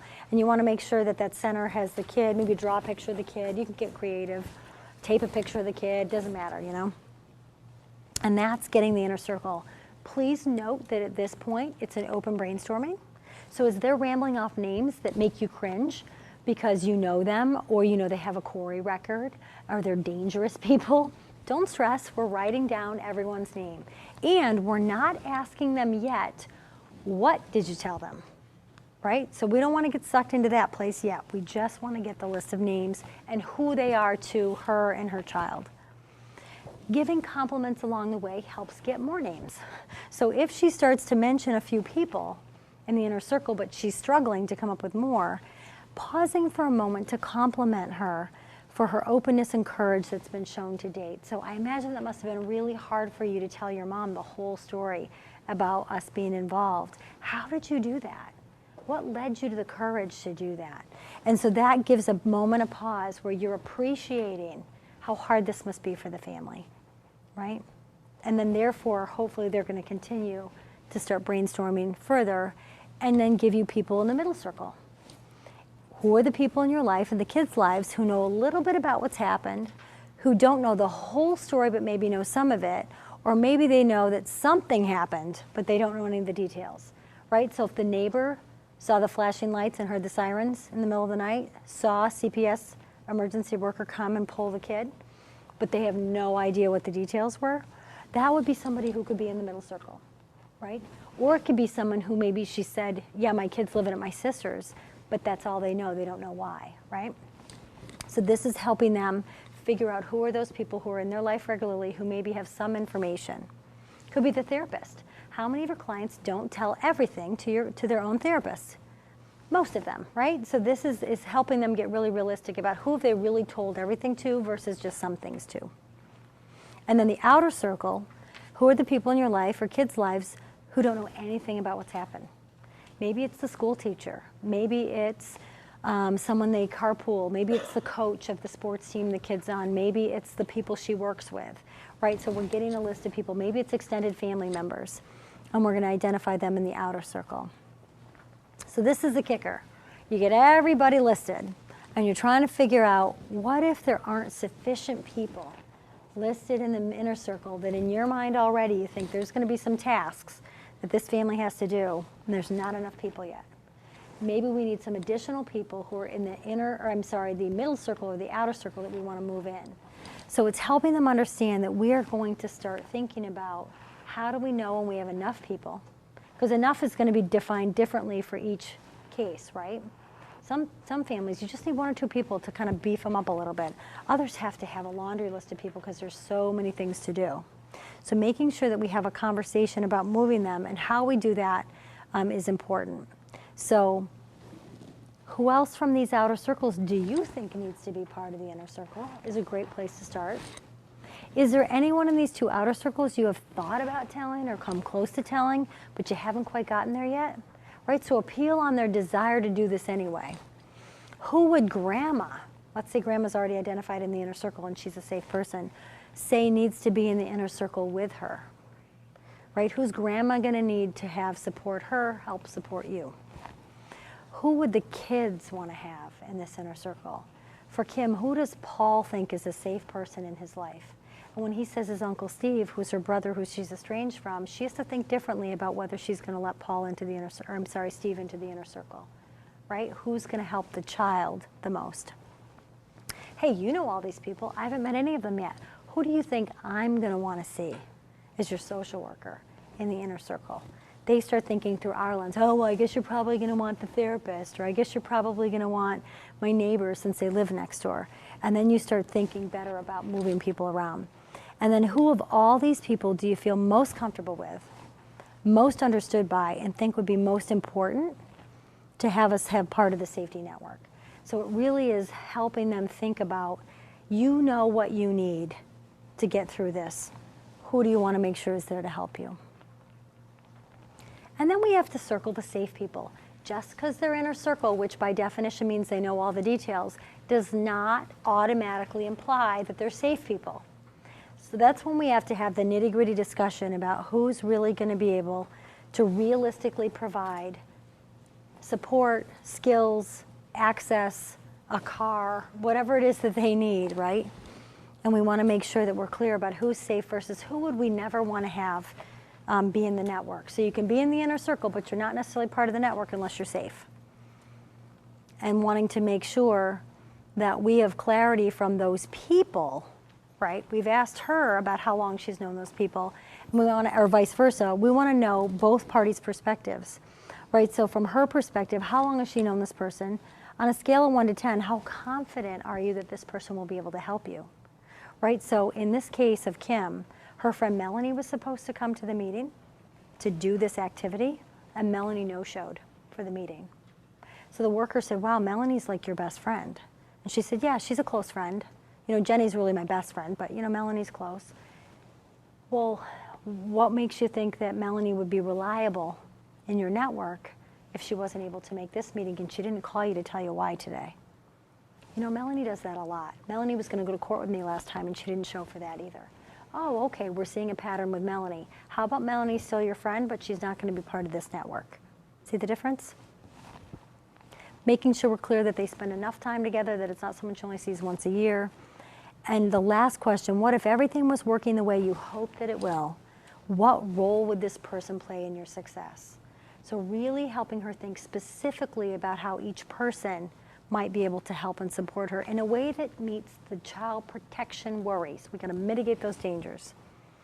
So being able to make sure that we get the people identified as the first step. Figuring out what they actually know from her is the second step. This is the part where you say, now what exactly have you told your mom versus what maybe you told your brother versus what maybe you told your friend, right? So we want to know what she told, because she could have easily misrepresented, right, why she's involved, blaming external factors, right, twisting around information that might not be an accurate reflection. So we're going to say, hey, remember that danger statement that we came up with? That's what you need to share with them if you haven't done that already. Some families have already given some version of that, and it's going to match, and it's not going to be a big deal.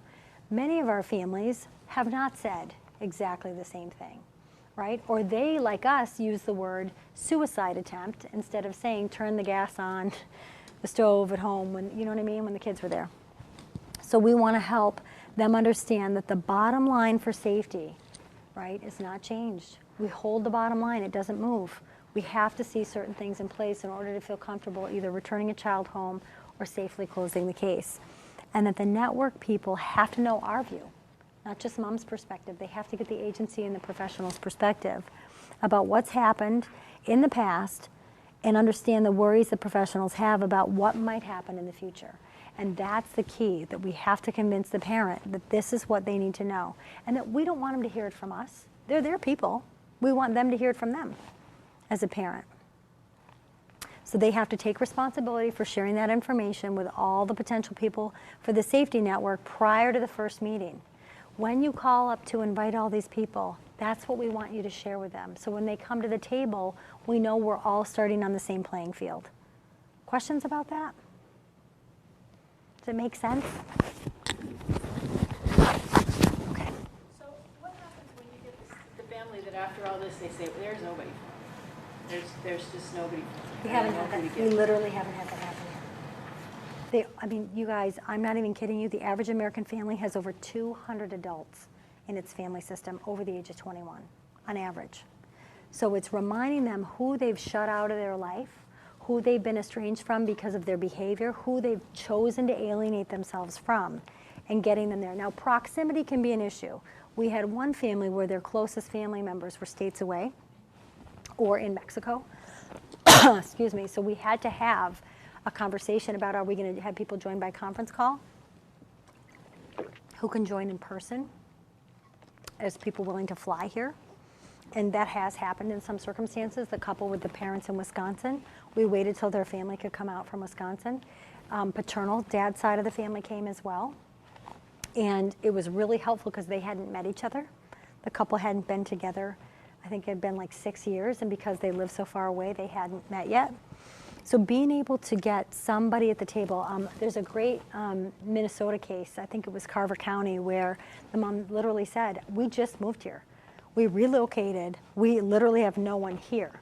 And they said, well, you better find some people. She literally went knocking on doors. She went to her church and asked people in her church. She had to go to the neighbors and get somebody who lived next door. So can you imagine? Like, it's not, hi, I'm new to the neighborhood, here's a cake, coffee cake. It's, hi, I'm new to the neighborhood, I need someone to help me protect my kids. But they actually set her up to do that, and she did it. And there's a great interview with her talking about it and how, like, she can't even believe it, you know, and that she was in a place where she said, I was going to move away. The first thing I said was, yeah, well, I'm going to move to another county, and you're not going to be able to find me. And instead, she's grateful that she stayed in that county because that county took the time to help her build a network. She's all these people now. She has all these friends and all these people who care about her situation, and she's so far past her child protection intervention that was a couple years ago. So being able to think about, you know, how we sell this, if you will, to ourselves and to the family is a key part of adopting this practice over time. Okay, so how many people is enough people? Different with every case, right? But what we know is the number of people is determined based on the seriousness, the nature of the case, right? The concerns, the age and vulnerability of the children, and the availability of other people in the safety network. If there are 10 people who are barely available, we need to get 11, 12, and 13 who are really available, right? So it's that kind of thinking, that we're making sure that there's enough people to do the day-to-day arrangements that are required. And it just depends on the circumstances. Is it mom's discipline techniques that we're worried about? Is it supervision of the kids? Is it substance abuse and caring for the kids while she's under the influence? Or is it domestic violence, right, where the people in the home are fighting physically and verbally and the kids are getting caught in the crossfire? Those are going to uniquely contribute to how we shape the duties, if you will, of the network. So when they say how many's enough, we say, well, it depends. And your answer should always be, it depends, right?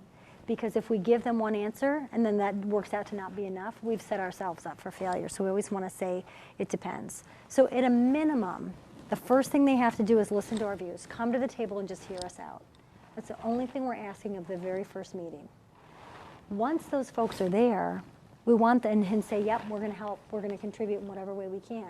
They need to come to meetings with the parents, with ourselves, to develop a detailed safety plan.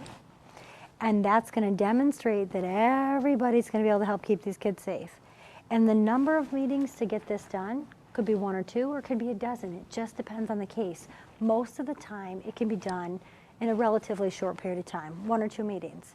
Are your meetings 20 minutes or are they 2 hours? They can be anything in between, right? But it's going to be based on how much time it takes for people to really get specific about what's going to mitigate the danger, right? So we'll get to the example of Kim and Paul. Once they get a plan, they have to get together and monitor that the plan's working. And it could take 6 months up to 2 years for us to feel confident that the plan's working enough to pull out, depending on how high risk that case was.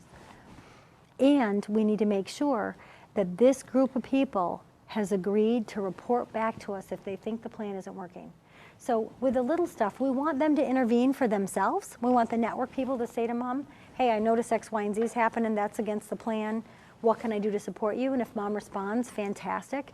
the second mom doesn't respond to the intervention that the network has devised, we want to get a call, right? So it becomes preventative, and that Paul, the child, is not going to get hurt in order for us to re-intervene at that point in time. And then they continue to support the family long after we're gone. Some of those safety network members are going to drop out at that point because they're going to be burnt to a crisp. They're going to feel like you do. They don't want to help this family because it's sucking them dry, right? So they're going to want to bail. And we have to be ready for that. So right from the get-go, who's going to be backup? What's plan B? If your aunt takes you to therapy every week and she has a conflict this week, how do you not skip therapy? Who's the person who's willing to take her when Aunt Eve can't do it? Oh, okay, your brother will, you know what I'm saying? So you have to make sure that we're transparently identifying what are the contingency plans that we need to consider and who's going to make the commitment to do it. So that when it arises, they've already talked about it and they're not calling you because they didn't think of it. It's one less phone call you will get as a social worker. So here's the actual plan, network circles that Kim and Paul had. So there's Paul in the middle, and they've got all these people identified. So it turns out we have Donna and Ann. We're not surprised because the sister and her wife have been the kinship care providers. We have her parents, Paul and Maria. And Kim says they know everything, but Maria, her mother, is so judgmental. Maria doesn't get addiction. You went through treatment. You should be cured. What's the problem? Right? So Maria's not always that supportive. But her sister, Eve, who's Kim's aunt, is somebody who she really appreciates talking to. Eve listens and is supportive, and one day at a time, honey, and today's a new day, and you're going to do fine, and we know you love Paul, and that's right, get your services, and you're going to be able to stay clean and sober. You can call me if you ever want to talk. Very different relationship between mom and her aunt than her own mother. Melanie's the friend who no-showed for the meeting. Notice she's in the inner circle because she tells her everything, but she's not circled as part of the network because she's not reliable. Jenny, who's her best friend, is reliable and knows everything. We'd like to keep Jenny involved. Steve, Kim's brother, is in the middle circle. Now the funny part is Donna and her parents have kept Steve in the loop. Technically, he knows everything. Kim just doesn't know they've told him everything.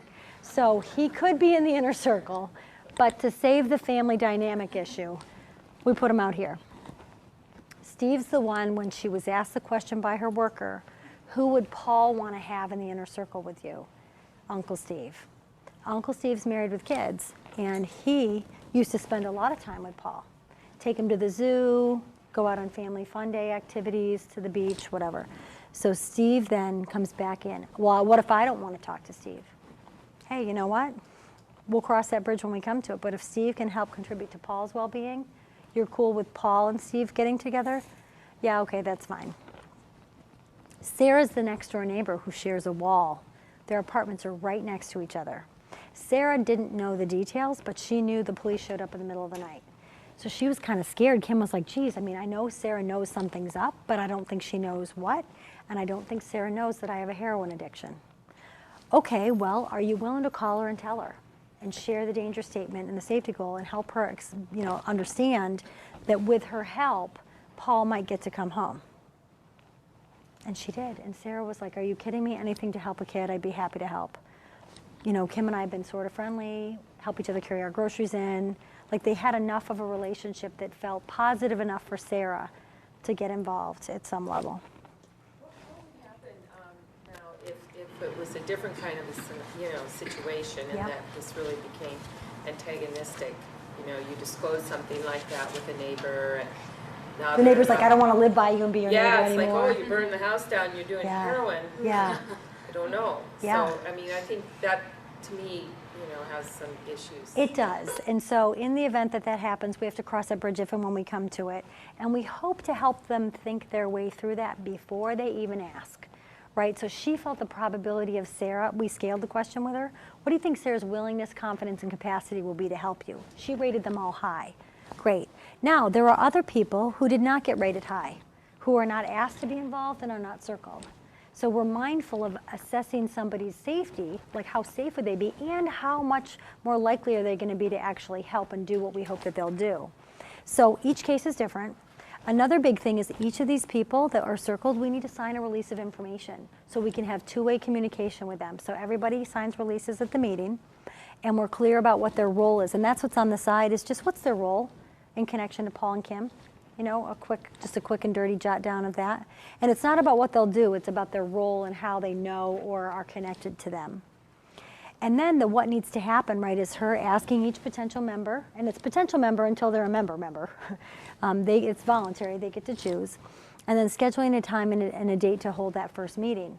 Once you get them to the meeting and people are starting to commit and figure out that they're going to be part of the safety planning, you want to schedule multiple meeting dates out. If you know it's going to take like 2 more meetings or maybe 3 more meetings, put 3 dates on the calendar, like maybe 1 to 2 weeks apart. And then if they no-show or blow off, you have another meeting date already scheduled, and the expectation is they're all just going to come, so that you're not scrambling with your calendars, trying to find time or cancel something else. Does that make sense? Right, so it allows you to plan ahead to be most efficient. And that did happen, that case with that really angry dad, where he and mom had a huge blowout fight. He left the home because he didn't want to physically get into an altercation, but he remembered the next day, we have a safety mapping meeting at the department. He came to her door and said, hey, we got that meeting, are we going? And she was selling his belongings out of the back of the house. So, as you can imagine, it escalated to a really bad place. There was an altercation, the police were called, and nobody was going anywhere to meet with anybody about safety mapping that day. So worker calls me and says, get a load of this. Can we reschedule? And I said, we don't have to. We have the meeting next week on the 21st. It's all set. Tell them that they need to work out this crisis, and when everything's de-escalated, we're coming back to the table at the date that we had planned, and for them to still bring the 7 or 8 people that they had said they would bring. So it was her reminding them about the calls they were going to make, about reading the danger statement to them, and bringing them to the table. They did come to the next meeting. No, they blew off the next meeting. They confirmed it on Friday for a Monday meeting with the director, who they call daily anyway. And the director's like, please don't make me come into to this meeting. I talked to this family enough. But that next Monday, they just forgot. And so we had the 3rd date, and they brought the people to the meeting. Not all of them, but some of them. And then we went ahead and scheduled 2 additional dates from there. So we would have been done by then, which the supervisor reminded Dad. Do you understand when you suck us into your marital junk and you can't do what you say you're going to do? Look how much time that's going by. Your case could have been closed by now had you been able to just kind of keep it going. And it made him think about, wow, maybe I am contributing in a way that isn't helpful. Like, he can't get out of his own way. And he was able to say, okay, I get it. I need to not call you to whine about her, and she needs to not call you to whine about me. And they had that agreement right there at the table. I can't wait to get back. This is last week. I can't wait to get back and find out, did it actually happen or not? And everything they were proposing that they wanted to do, she's like, I'm just going to tell you right now, I really don't think my manager's going to buy into that, but we're going to see. So, you know, there are sometimes those moments too when something that they're proposing just doesn't match or isn't realistic, that, you know, we have to make a we decision as an agency. It's not just one individual, you know, and sometimes it takes getting more specific and drilling down deeper into details for my manager to buy into your idea, because of the history, because of the patterns, because of your reputation for not following through. So giving them a chance to give feedback at the end of the meeting is really key. What worked well, what will we do differently next time, helping them always feel like they have a voice in the process. So now I want to show you, as we wrap up, the actual safety plan that her network came up with. And that's in your network, if I can find it. Safety planning one. I think it's green.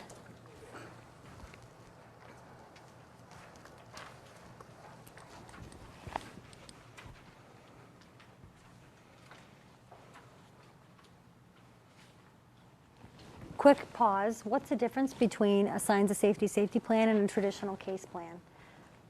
Making sure that the network is included and the child is included might be one of the key differences. This signs of safety plan can become a case plan. So that's what I want you to know. You can write your case plan differently based on this activity with the family and their network, so that everybody's on the same page, and in our system, it's still documented. Make sense? Sometimes every county's different. You have drop downs with outcomes and indicators and different types of things that you have to click on in order to do it. But generally speaking, the things you come up with here will fit into the case plan topic categories. So insight and safety are not the same thing. We've talked about that, right? Being able to recognize that you don't have to have insight to get action, that action sometimes leads to insight. And we're finding with this process, that's actually happening more often than not. And that families are starting to say, wow, now that I'm doing something differently, I see why it's beneficial. So that's very cool, especially if it's like their kids are in their home and they're parenting them full time and they can see the difference. We had a couple come together who had a child with 50 bruises. The pediatrician reported 50 bruises on this little girl. And she was 6 and covered in bruises. How are we not going to deduce that she was abused or neglected by somebody? Both mom and dad report that she's an overactive child, hyperactive child. And the way they described her, we were starting to wonder, is she on the autism spectrum in some capacity? And she'd never been evaluated. She was absolutely the most active child our intensive foster care homes have found. All 3 foster homes that she blew out of within less than 3 months documented the same behaviors. She does fly off of furniture. She is a child who is very hard to manage. And there was still something else unexplained, right? So she did get quite a few bruises, and she bruises easily, but 50, right? So we were still holding up the possibility that it might have been both mom's frustration, dad's frustration, physical abuse, and this kid is really, really hard to manage for anybody. And so once we help the parents with very specific parenting techniques and help them understand that if they try something else, they might get a different outcome, they did. And lo and behold, the child's behavior is minimized because they were letting her know what to expect in advance. They had a structure and a routine for her day. They were much more rigorous in adhering to the structure. Their parenting styles were getting closer together because they could not have been more opposite in how they were approaching the child. And the kid would do the splitting back and forth of mom and dad. Once they started to do what they were asked to do by the parent aid specialist, completely different kid. And therefore, they're encouraged that their parenting is actually better and going to help this child function better, so therefore they find it easier to parent. And that's what this whole process, when they got the network together, they came up with a plan. We got into detailed descriptions about how this child needed to be parented. She was returned home within 2 months of pulling the network together. And then 2 months post-reunification, they were meeting regularly every 4 to 6 weeks to check in on the progress. And all of the procured services were then shifted to third-party billable so that they could bill her health insurance in order to continue the services in place. And I just talked to the director a couple weeks ago, and they closed the case. So it was about a 6-month turnaround, start to finish. And this family's doing great. And I said to the dad, I really wanted to videotape him and interview this guy and get a sense with an appreciative inquiry of how did it all go so well? And he said, it wasn't until you did that circles activity. And I realized then how isolated we had become, that all the people we used to rely on, we totally pushed out of our lives. And we self-medicated with substances instead of coping with the challenges in a more productive way. And instead of drawing people in to help us, we pushed them away. So being able to think about how do we get this group to take immediate action versus ongoing. So you can see during ER, you need to have an immediate safety plan, ongoing safety plan, and then this is really an aftercare plan. This is about making this translate into something that's going to stick after we pull out. How many times have we pulled out services and then the family falls apart? Right? That speaks to what you were saying about the dependency. We don't want to have families dependent on us. We want them to have a healthy interdependence with us and their community supports. So we want to make sure that we don't set families up for that. We want them to keep going with the plan. So these are all the steps. There's their network. And back to Kim and Paul. We had their danger statement, case outcome statement. Kim will work with CPS, Donna, and Ann to develop a plan that will show everyone that she will always be drug-free while she's caring for Paul, and that if she thinks she will relapse, she will ask for help from Donna and Ann and her safety network to ensure Paul stays safe. So that's the key. And we reminded her of the day she was cooking dinner and she chose to shoot up heroin. What could she have done differently in that moment if she indeed was still going to shoot up? And she agreed she could have taken him to Donna's or had Donna come get him. She could have called her NA sponsor and thought about not using, right? She could have had 6 other options than doing what she did. And that in the future, we have to know she's going to take those other options, or we can't have Paul come home, right?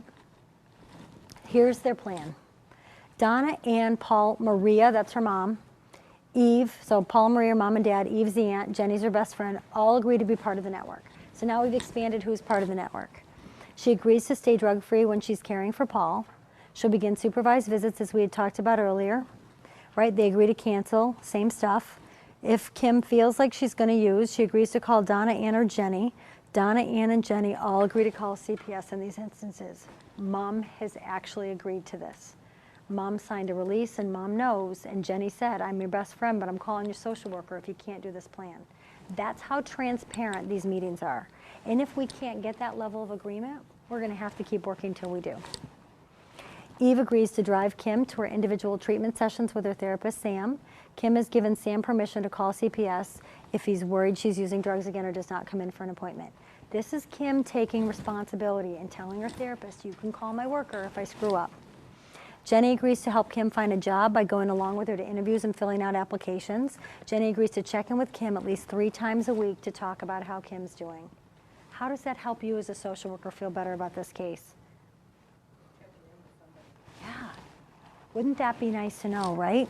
Maria and Paul agree to help Kim financially, so thank God Donna and Ann don't have to keep giving her money. Her parents are going to take a turn until she gets a job, and they're taking Paul on vacation for 2 weeks during the summer.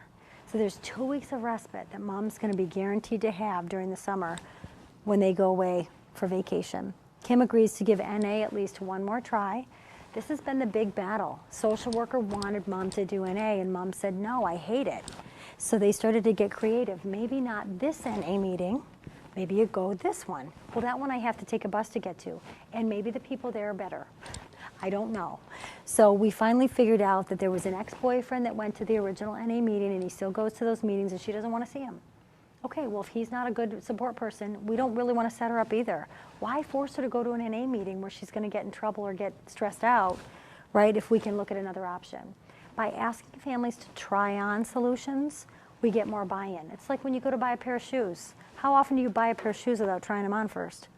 Or regret it if you do, right? Oh, I'm always a size 6. All of a sudden you try these on, and then all of a sudden you needed a 6.5 in this brand, right? So making sure that we're open, especially where it's a negotiable, not a non-negotiable. Non-negotiable is she's got to figure out how to maintain some treatment, right? Because we know it contributes to her being a good mom. Negotiable is which treatment, right? If she's telling you, UAs aren't going to work for me, or this, and there's some other alternative, allowing her to try that other alternative. And then lastly, the safety network and the department agree to review the plan in 4 weeks. And so you can set up the distance and the time depending on your worries about the case, your worries about the network and how much compliance you're going to get from them. It doesn't always work. There are times when a network comes together, yeses you to death, and then falls apart, right? So being mindful that that could happen, but wanting to give benefit of the doubt, right? Checking in more often for those cases is a good idea. Questions? Because we are so out of time. How's that, Chelsea, for banging it out in 2 hours, right? Not even. Okay. What we wanted you to take away was kind of that soup to nuts process. That mapping is the start, and you want it to go through to the finish that looks like this. Can you do that on every case every time? No. We're well aware of that. But picking one case and trying it out, maybe in doing the 3 houses with that kid and getting that interview information back into the map can be a great way. And if you're talking about a return home, the safety house, which is in the interviewing children information that I'll leave for you, really helps the child participate in the planning. What would it have to look like in your home? What are the rules and who could be there versus who could not for you to feel safe going home? And the child physically writes out the rules. Or if they're too young, the worker can write it and put their words down. It's amazing when a parent sees a safety house and who's allowed and who's not and what their viewpoint is of the situation. And then those things can be incorporated into the plan. So it really is a really simplistic way of getting our families re-engaged in the process with us. And even at the end, if it doesn't work out, and there's a great interview of a dad from Minnesota who said, Your Honor, despite all of the efforts of this agency, I can't keep my daughter safe. I can't stop using. I can't manage my depression. And she was adopted by his sister, who lived in another state. And he did not blame the department. He did not blame the social worker. There was nothing adversarial. He said they even let her come home twice with a network of support people, and I still couldn't do it. And the second time, the 6-year-old said, Daddy, I don't think this is working, right? Like, she knew everybody had made the effort. She knew he did the best he could do, and there wasn't resentment there. She just knew that they couldn't stay that way. So being able to think about how we do what we do is just as much, if not more important than what we do, can help us get to a better place in one direction or the other. I currently have a case where the TPR trial has been postponed twice because the network had to have time to get together, be formed, and create this plan. And we gave just enough information to the court for them to buy into it and say, okay, we'll push the date back. So, you know, if that plan, which is currently being enacted, goes successfully through the summer, right, then that kid will come home for schools to start in the fall, and we'll monitor it for 6 months before we're willing to close it. So making sure that we're mindful that that time, there's no guarantee, and that they have to be flexible with us, because we can't promise them a date and deliver. It's all contingent upon what they do well. And the word "it depends" is always okay to use. So thank you for your time and attention. Thank you again for lunch. And if you guys have any questions at all while I'm here over the next day or two, just grab me on a break and we'll catch up, and I'm happy to help in any way that I can as you think about ways you can apply this to your practice. You're welcome. Thank you.